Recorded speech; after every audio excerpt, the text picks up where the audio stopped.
Mr. Speaker, in March of this year, during the budget debate, I announced that as part of the government's commitment to protecting the island's environment, the Ministry of Transport is starting by purchasing 30 electric buses. The buses were purchased from Golden Dragon Bus Company Limited in China in August. Each bus cost $114,200. By comparison, the last diesel bus purchased from Portugal in 2018 cost $250,000. The company recently completed the pre-delivery inspections and is currently preparing the buses to be shipped from Shanghai to Bermuda. Mr. Speaker, I'm very excited to announce that this project has progressed despite global supply chain issues.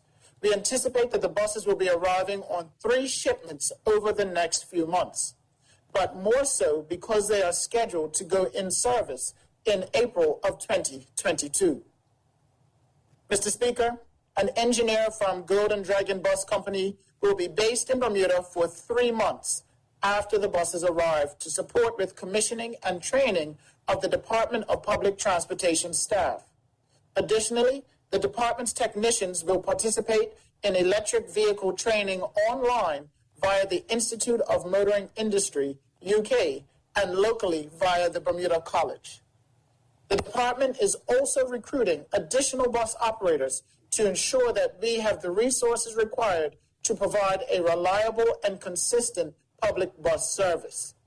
The job advertisement will run from the 17th of December through the 31st of December of this year. Mr. Speaker, as part of the government's economic recovery plan, we are in the process of constructing interim charging stations at Dockyard, St. George's, and Fort Langton bus depots to support the initial 30 buses until the permanent charging infrastructure is ready. These charging stations will be fed from existing Belco circuits and completed in March of 2022. The initial RFP for the new electric buses envisioned transitioning the entire bus fleet to electric over 10 years. The permanent charging infrastructure will accommodate the whole fleet.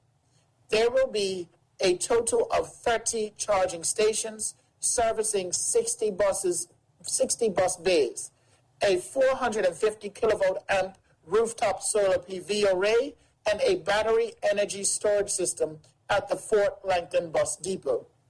The RFP for this new infrastructure is concluding, and the contract award is anticipated early in the new year. The build will take 1 year to complete.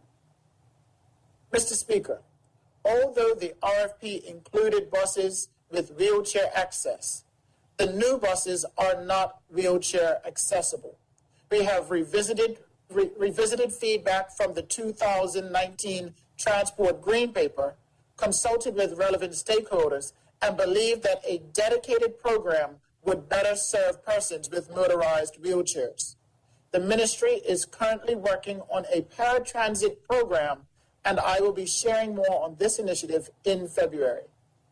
Mr. Speaker, I take this opportunity to remind commuters who use public buses and ferries to follow the Ministry of Health COVID-19 guidelines for traveling on public transportation, not only for their safety, but also for the safety of the hardworking staff of the Departments of Public Transportation and the Department of Marine and Port Services.